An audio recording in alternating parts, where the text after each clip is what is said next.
Hello and welcome to this Android Reverse tutorial brought to you by North Border Software. This is part 6 of the series looking at Android Reverse Geocoding, and in this particular part we're going to look at the alternative way of doing reverse geocoding, which uses a HTTP call to the Google Maps API, and that will return a JSON response, and we can pass that JSON response to actually derive an address based on the location.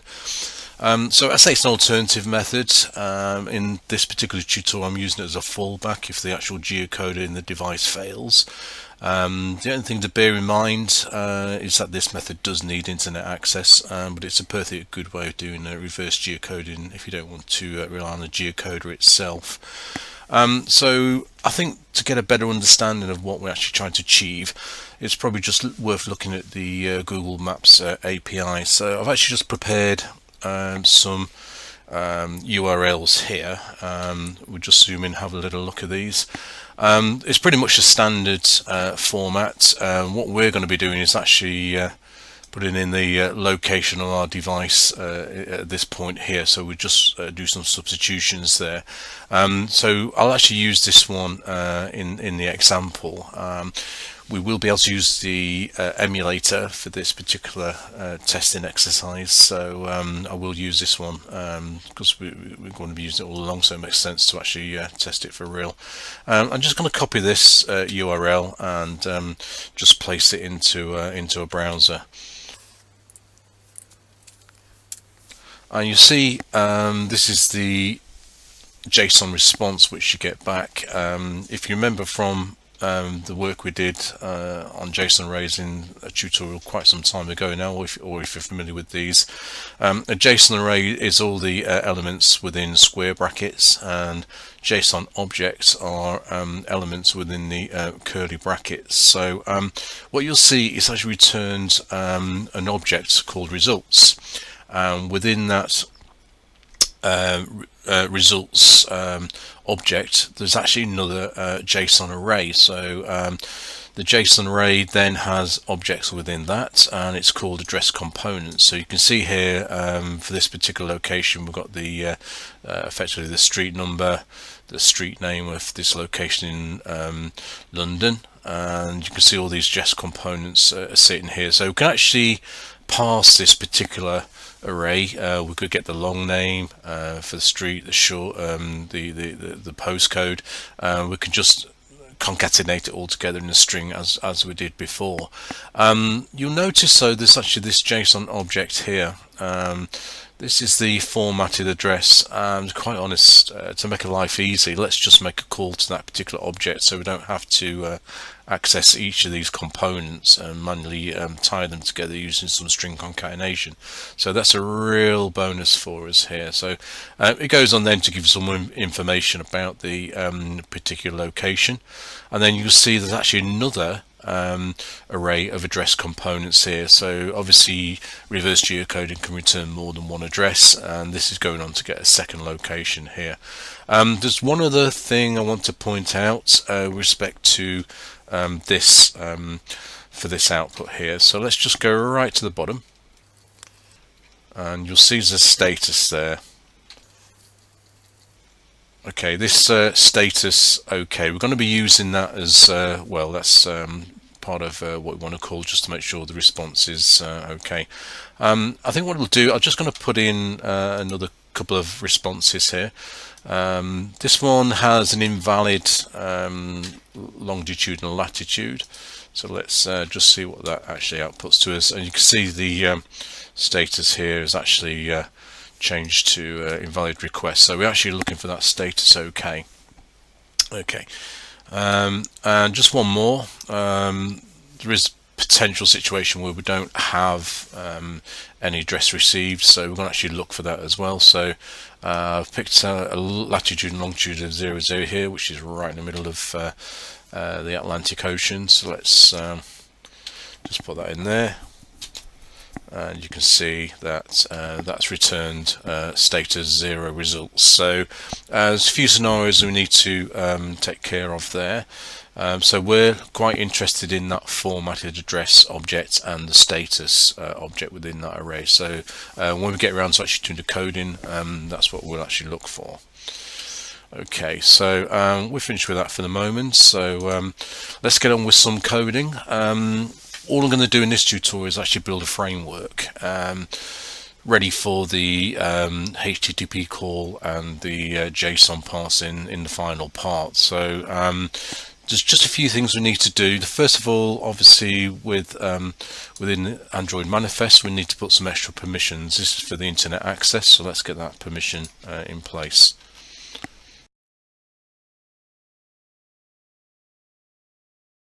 Okay, the other thing I will want to do as well is actually check if the device is actually online. So we do need to put one more permission in here, and that's the access, and that's the access network state. Let's put that one in place.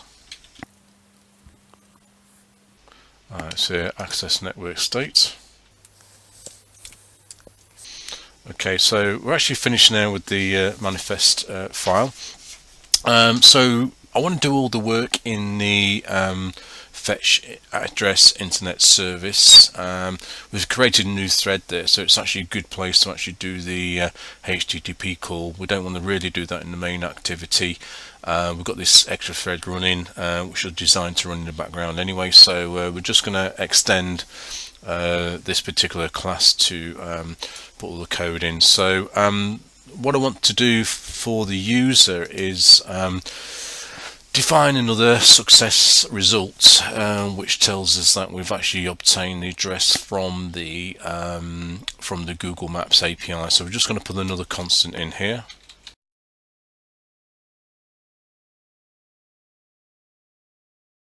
Okay, so we'll just call it success results using Google Maps. So we'll just use that as an additional success result. We do need to just copy this into the main activity. So let's just put this at the top of the main activity, because we will be passing that result over.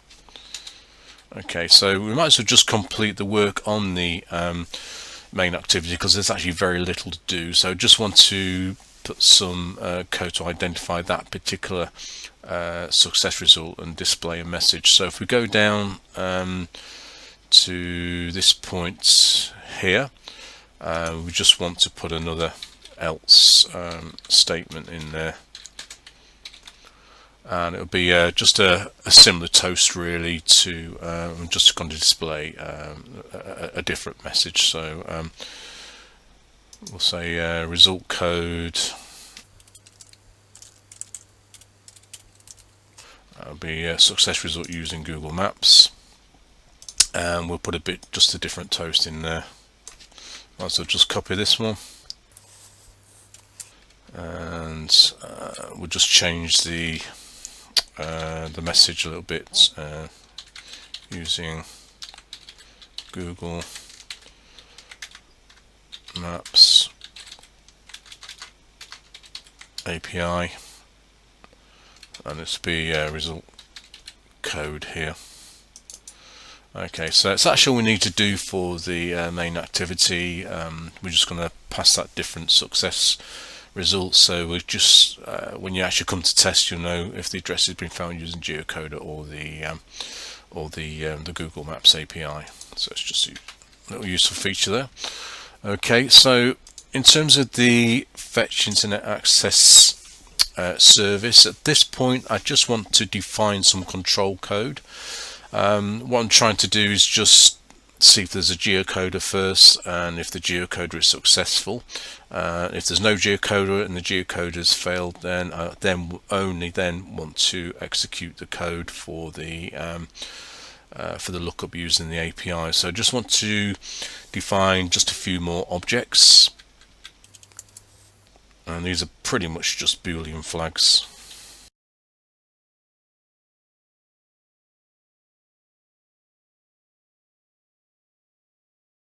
Okay, so I've got a Boolean flag to indicate whether the geocoder has been successful or not. That's just indicated here.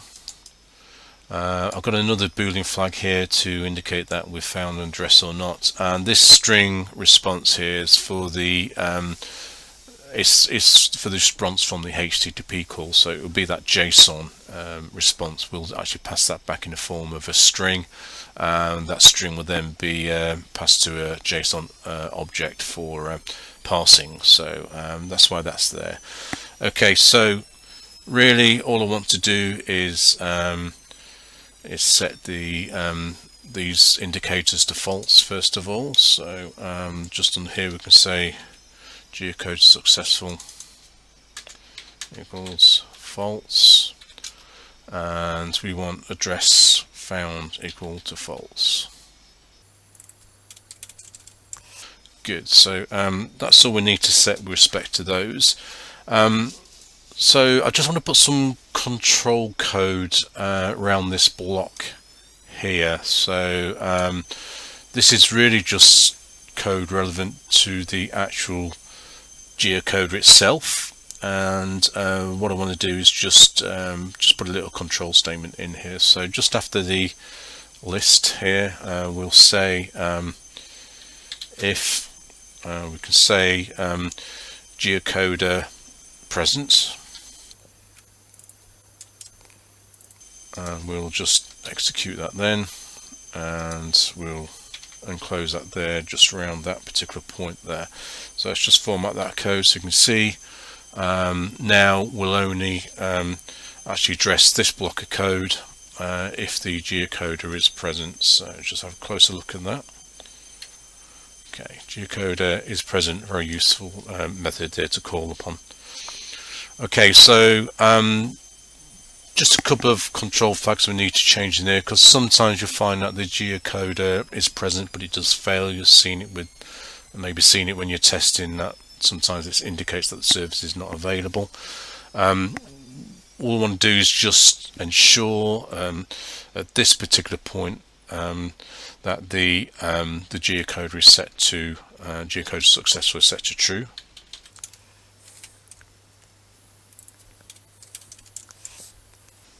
Okay, so other indicators in here, when we've actually found the address, then we just need to indicate that we've actually found the address. Let's just change that particular Boolean flag here. So address found equals to true. Okay, so you may be able to find better methods of doing some control. What I'm trying to achieve here is just something that's going to work for this tutorial.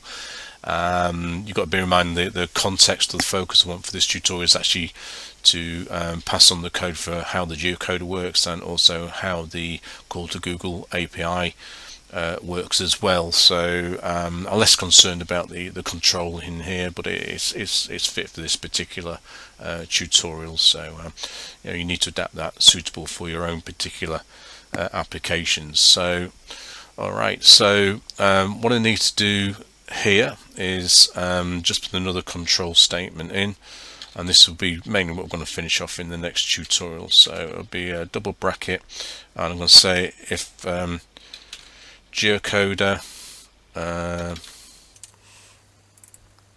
is so this is if geocoder is not present. So if the geocoder is not present, or the geocoder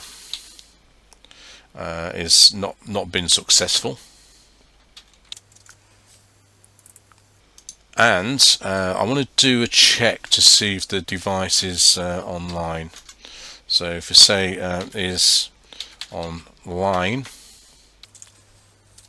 then what we're going to do here is we're going to put all the JSON parsing code in, all the HTTP call code within this. This is what we're going to complete in the next scenario. So let's just put a little note back here. Note here. So this is the geocoder fallback code.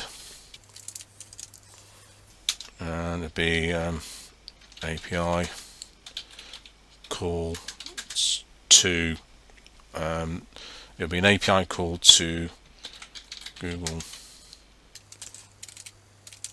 Maps API. Okay, so you're probably curious about this. We need to create this method. I'm just going to create a method is online. So let's just put the framework code in for that at the moment. So you'll see we'll need to alter this. It's just put private boolean is online. We'll need to return something here. This is probably why it's throwing this error, but we'll complete this a little bit later on. There is another fallback I want to put in place. If we try the geocoder and that's failed, and if the API calls failed or the device is not online, then we'll just have like a little catch-all to say, look, we can't do reverse geocoding. So it's just another statement that we need to put in place, another control function. So it'll be if we can say if no address has been found and the device is not online,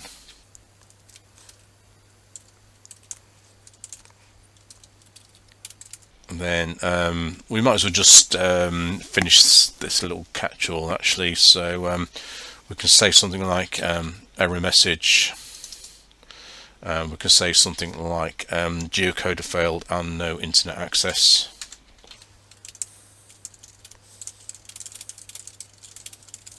Okay, geocoder failed and no internet access. We might as well just log that to the error log.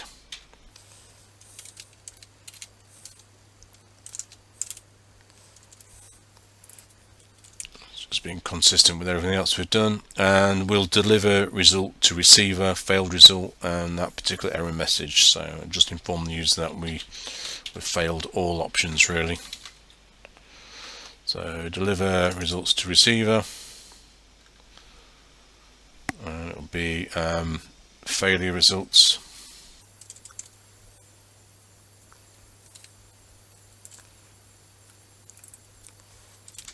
And the particular error message.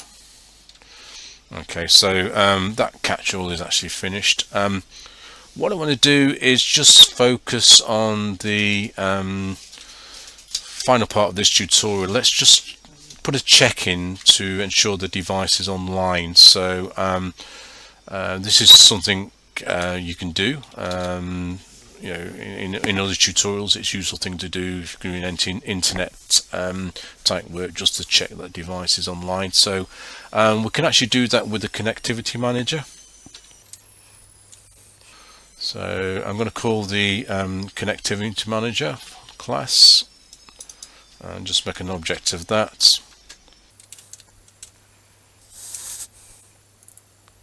And I need to type get system service, and it'll be context.connectivity service. So it's context, looking for connectivity service. Okay, so that's just the object of the connectivity manager class that we made, and all we need to do then is return.